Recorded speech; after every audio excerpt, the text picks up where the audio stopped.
मेरे दोस्त ऐसे ने कि जेड़े अपने जिस्म के अंदर थकान और थकावट महसूस करते हैं। थोड़ा कम कर लिया थक गए, थोड़ा सफर कर लिया थक गए। उन्होंने वास्ते नुस्खा एक मैं लगा दसन इबादत विचों, और एक गारंटेड है, मेरी कम से कम इससे कोई दूसरी राय नहीं और किसी साइंसदान की भी इससे दूसरी राय कोई नहीं।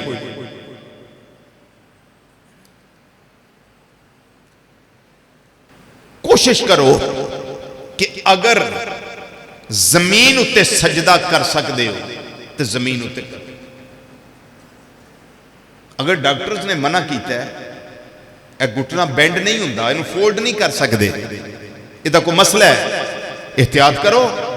लेकिन कुर्सी उत्ते बह के या मूड़े उत्ते बह के या सोफे ते बह के नमाज कायम करनी होवे, लेकिन इन्ना को सजदे वास्ते झुक जाओ, इन्ना को झुक जाओ कि तुहाडा ब्लड ये दिमाग तक आवे। क्योंकि दिमाग जे बादशाह,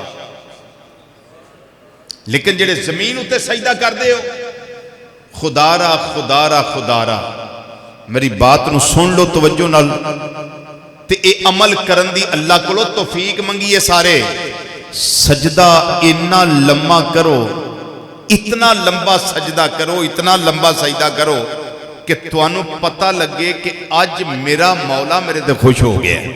इन्ना लंबा सजदा करो।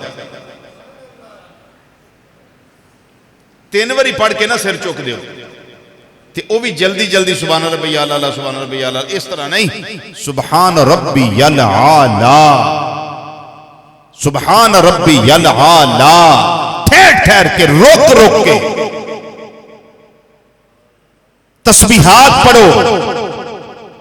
3 बारी नहीं, 5 बारी नहीं, 7 बारी नहीं, 9 बारी पढ़ो, 11 बारी पढ़ो, 13 मरतबा पढ़ो, इन्ना लंबा सजदा करो।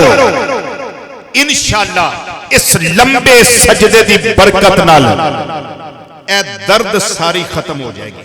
ए दर्द जड़ी और कमर की दर्द ये भी ठीक हो जाएगी। नंबर 3, जिस ते डॉक्टर ने दसिया कि तेरे ब्रेन अंदर प्रॉब्लम है, याददाश्त कमजोर है, उहदे वास्ते बेहतरीन हल सजदा है। दुनिया की कोई शय ऐसी नहीं जे जिदे नाल दिमाग दियां बारीक वेना विच ब्लड पहुंचा सको, यानी ब्लड जिहड़ा सर्कुलेट करे, ब्लड की सर्कुलेशन वधे इन्हां वेना विच। इहदा बेहतरीन हल अज साइंसदान दसदे ने पे कि सजदा लंबा लंबा सजदा करो।